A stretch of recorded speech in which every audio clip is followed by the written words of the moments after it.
In the heart of Yorubaland, nestled between rolling hills and whispering rivers, lay the ancient kingdom of Ifewara. It was a land of great warriors, skilled artisans, and powerful diviners.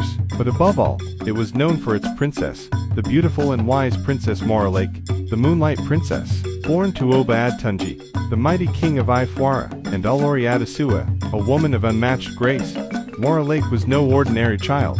From the moment she entered the world, the priests of the land whispered that she carried the blessings of Orunmila, the god of wisdom. Her skin glowed like polished bronze under the sun, and her voice was as soothing as the evening breeze. When she danced, even the spirits of the land were said to watch in admiration. Unlike other royal children, who spent their days surrounded by luxury, Morolake loved to walk among the people of Ifewara. She would visit the market women, listening to their stories and learning the art of dyeing fabrics. She sat with the hunters, who taught her the ways of the forest, and she studied under the most skilled babalawos, learning the ancient proverbs and wisdom of the Yoruba people. Her kindness and intelligence spread far beyond the kingdom, and soon, suitors from distant lands arrived, eager to ask for her hand. Princes, warriors, and noblemen all came bearing gifts of gold, kola nuts, and rare beads. But Morolake was not impressed by wealth. She longed for a man who carried wisdom in his heart, and courage in his soul. One night, the kingdom's chief priest, Baba Ifegbemi, had a vision. He called for the king and queen, his voice urgent. "I have seen a white feathered bird, flying over Ifewara," he declared. "It is a sign that the princess' future is tied to a man, who will bring great change to the land. But beware, the same fate that brings joy may also bring sorrow." The king and queen were troubled, but Morolake, wise beyond her years, merely smiled. "The gods do not reveal what we cannot bear," she said. "I shall walk the path they have laid before me." Days turned into weeks, and then, on the night of the full moon, a stranger arrived at Ifewara's gates. He was dressed in simple hunter's robes, his eyes deep as the ocean. His name was Adwale, a prince who had left his father's kingdom in search of wisdom rather than power.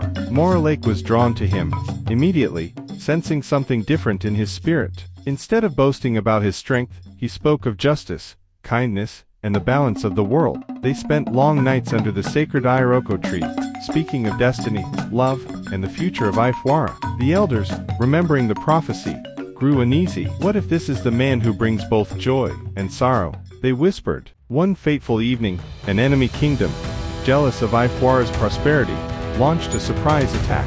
Warriors stormed the gates, and chaos erupted in the land. The people panicked, until Adwale, with Morolake by his side, took command. Leading the warriors with wisdom and bravery, they defended Ifewara with cunning strategies. Adwale, though outnumbered, fought like Sango himself, while Morolake guided the people to safety. After days of battle, the invaders were defeated, and Ifewara stood victorious. But the victory came at a cost. Adwale was wounded, his breath faint. Morolake, refusing to accept fate's cruelty, prayed at the sacred shrine of Asun, offering her royal beads and a promise to always serve her people with humility. The river goddess heard her plea. Under the silver glow of the moon, Adwale's strength returned. The kingdom rejoiced, for the prophecy had been fulfilled. Adwale had brought both trial and triumph, but love had conquered all. With their love sealed by destiny, Morolake and Adwale were wed in a grand festival that lasted 7 days and 7 nights. Together, they ruled Ifewara with wisdom, kindness, and courage. Morolake, now known as the Moonlight Queen, became a beacon of hope for her people, proving that true strength lies not in power or riches, but in wisdom, love, and the ability to uplift others. And so, under the watchful eyes of the gods, Ifewara flourished for generations, its stories woven into the fabric of Yoruba history. The